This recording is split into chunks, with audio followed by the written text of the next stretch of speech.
If you follow the stock market closely, then you probably know of some of the biggest names of Elliott wave analysts. When the Elliott wave forecast proves correct, they are actively seeking out that high. When the market starts to go down, they're begging for it to keep going.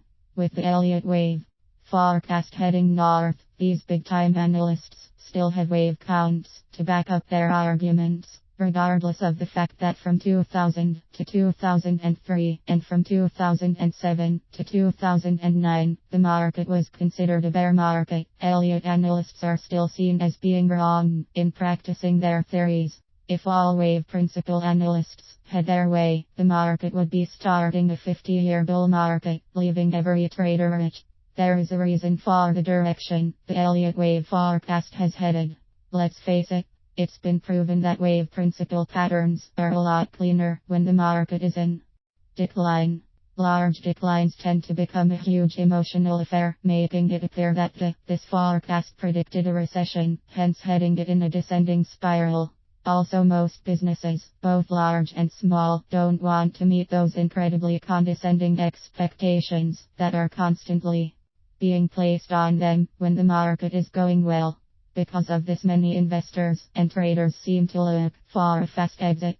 These highly emotional situations can sway the Elliott wave forecast significantly in several different directions. At this point, sharp trends can usually be seen, and they almost always support clear wave principal patterns. Comparing just this decade's two bull markets to the decade's two bear markets confirms these patterns. Despite this forecast, advances show that it's a lot more difficult for a price to go up than it is for it to go down. This may corrupt how useful this theory actually is, forcing analysts to make one bearish call after another. If you allow the bears to demolish your impression of this theory, you will be missing out on the most accurate forecasting method on the market, the Elliott wave forecast, as long as it is applied objectively.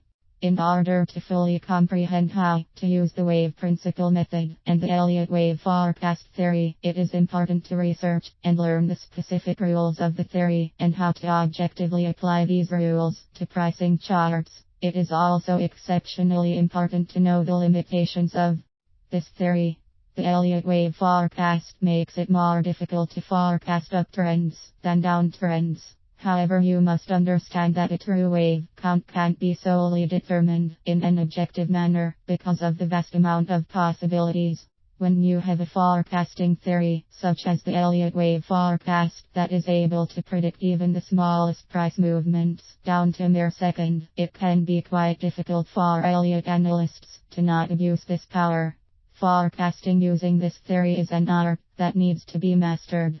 As long as you can identify specific time frames when the exact wave count is not known, your approach on how to handle the trading market can be adjusted accordingly.